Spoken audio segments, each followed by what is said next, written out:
I now give the floor to Ms. Ursula Mueller. Mr. President, distinguished Council members, the humanitarian situation in Syria has seen some significant changes since I briefed you in this chamber last month. My briefing today will focus on 3 operational areas. First, the deeply concerning and rapidly unfolding situation in northeastern Syria. Second, the continuing crisis in northwestern Syria. And third, an update on Rukban. And I will also give an outlook for the coming weeks. Mr. President, the Secretary General has expressed his grave concerns about the escalation of the conflict in the northeast and emphasized that any military operation must fully respect international law, including the United Nations Charter and international humanitarian law. Civilians and civilian infrastructure must be protected. Safe, rapid, and unimpeded humanitarian access must be allowed so that the United Nations and other humanitarian organizations can carry out their critical work.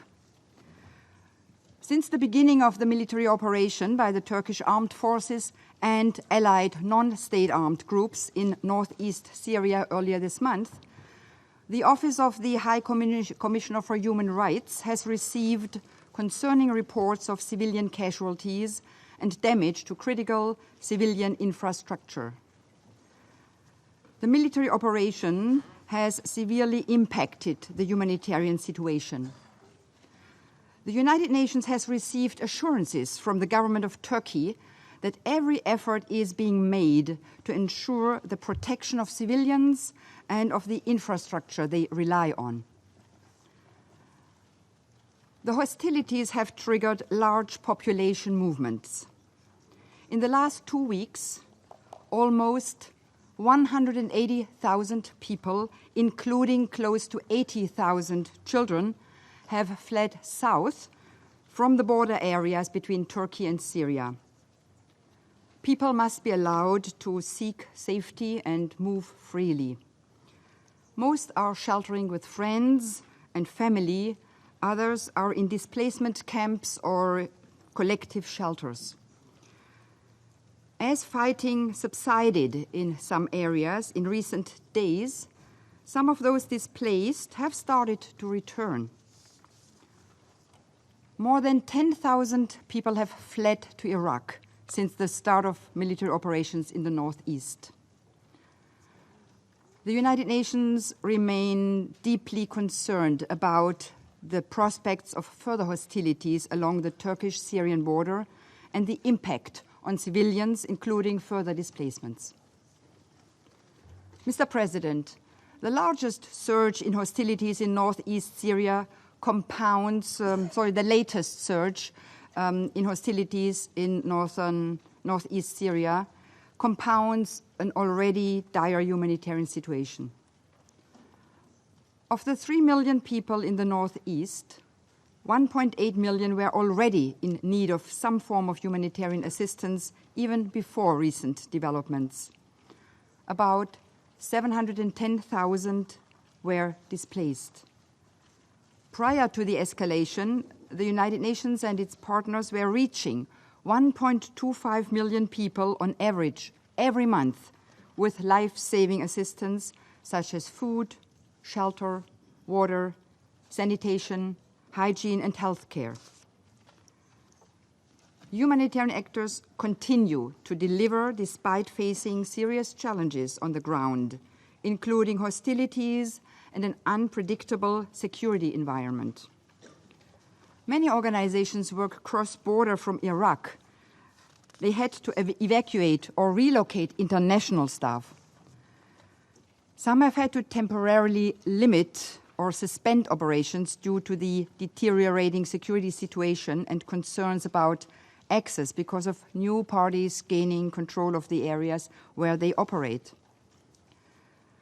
Organizations operating cross-border from Iraq nevertheless continue to provide humanitarian assistance, including trauma care, support to health services, and sustaining water supplies.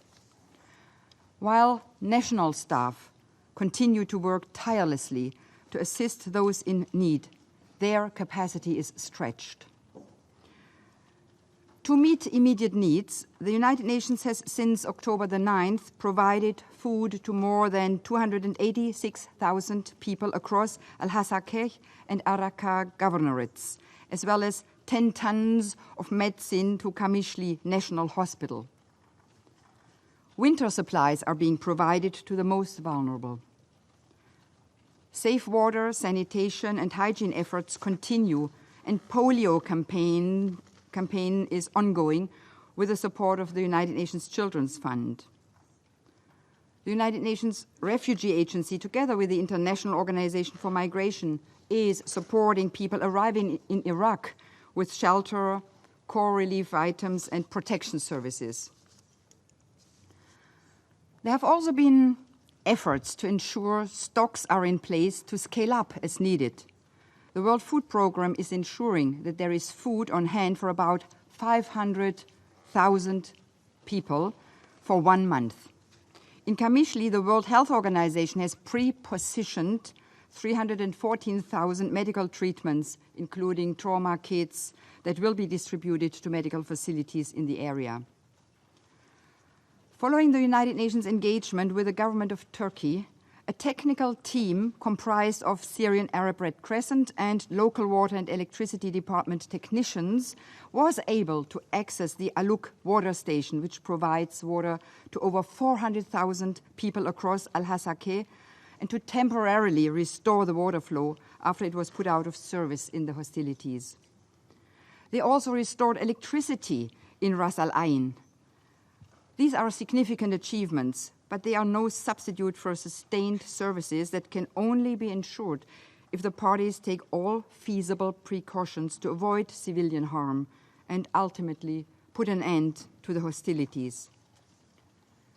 Continued access to the facilities will be necessary to keep them functioning in the coming days and weeks. Hundreds of thousands of civilians depend on them. As the situation evolves, a critical challenge facing humanitarian actors is the need to scale up operations from within Syria.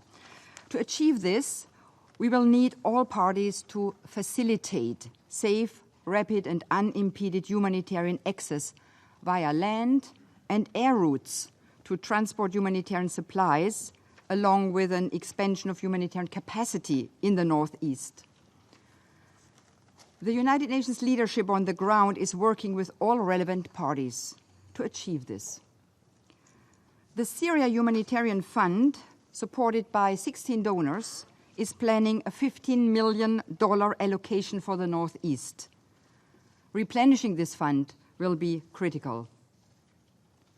Mr. President, while still in the northeast of Syria, let me say a few words about Al-Hol camp.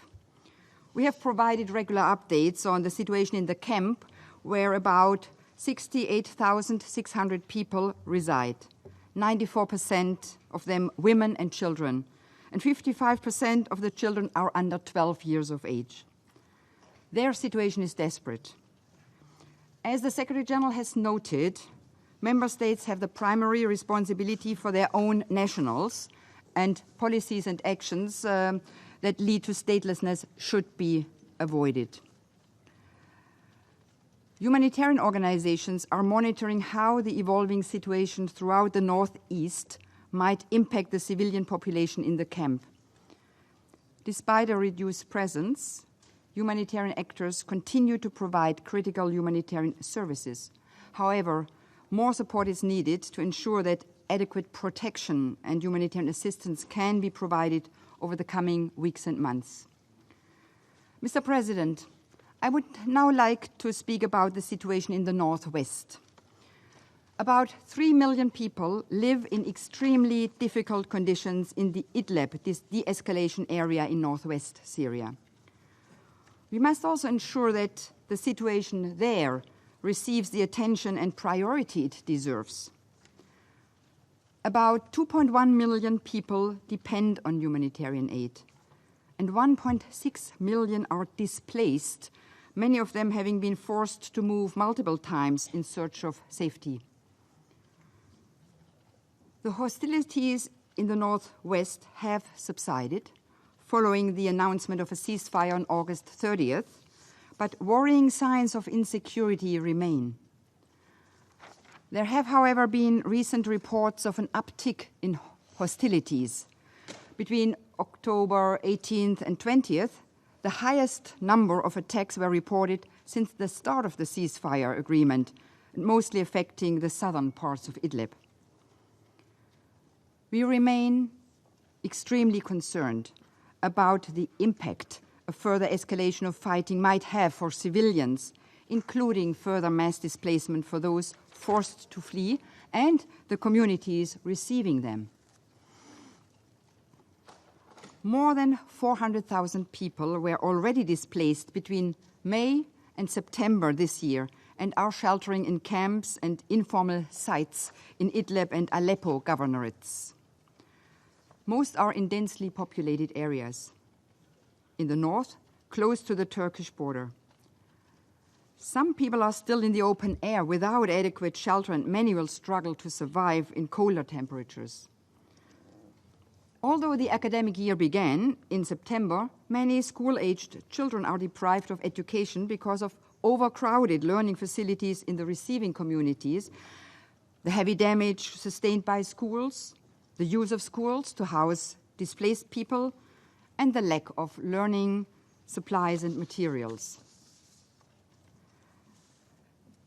Humanitarian agencies have scaled up cross-border operations from Turkey to meet rising needs in Idlib.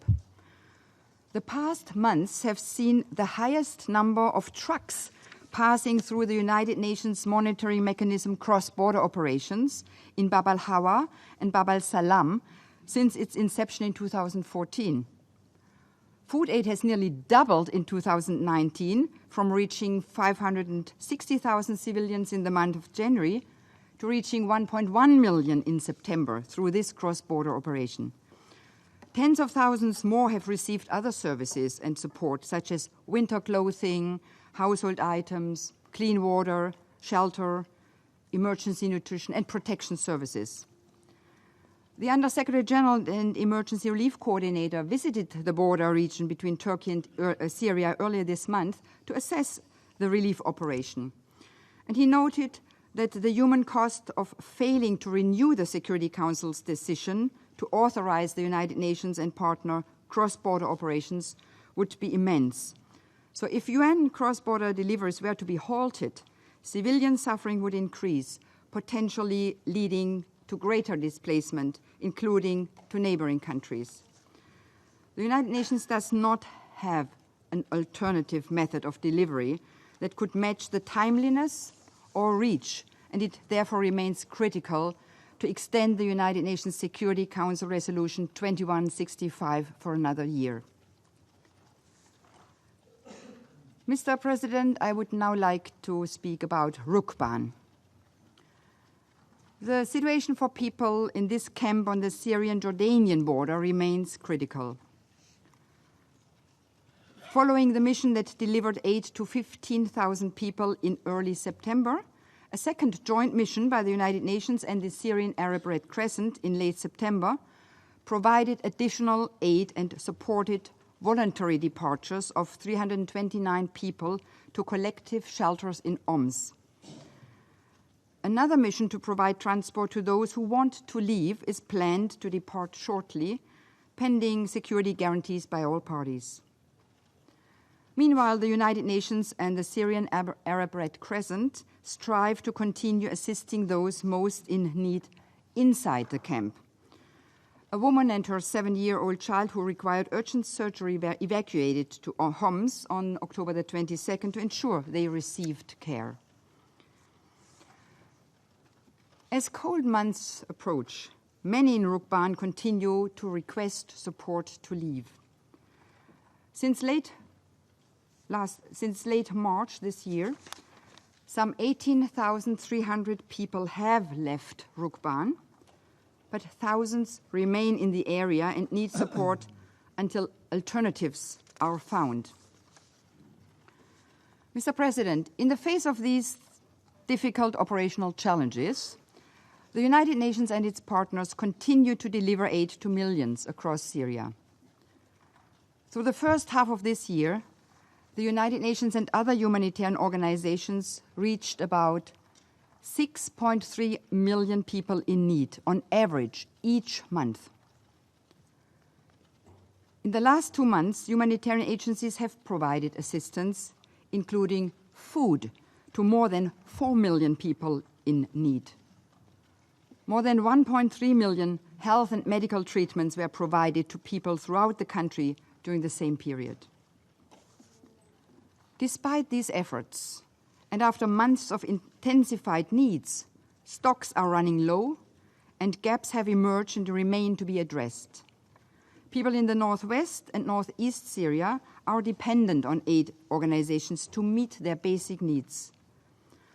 Without further funding, the availability of aid will be reduced. The 2019 Humanitarian Response Plan for Syria is funded at 45%, or $1.48 billion, 10 months into the year. Donors have been generous, but more support is urgently needed. Without it, partners will not be able to scale up their operations and respond to new and existing needs. Mr. President, while millions of people in Syria need humanitarian assistance, their primary need is to be spared hostilities and to have political solutions that end the violence, allowing people to begin to rebuild their lives in safety and dignity. And I will conclude this briefing by reiterating our 3 key points. Protect civilians and civilian infrastructure. Ensure safe, rapid, and unimpeded humanitarian access to all civilians in need, including across borders. And cease hostilities and de-escalate the situation in northeast and northwest Syria. Thank you, Mr. President. I thank Ms. Mueller for her briefing.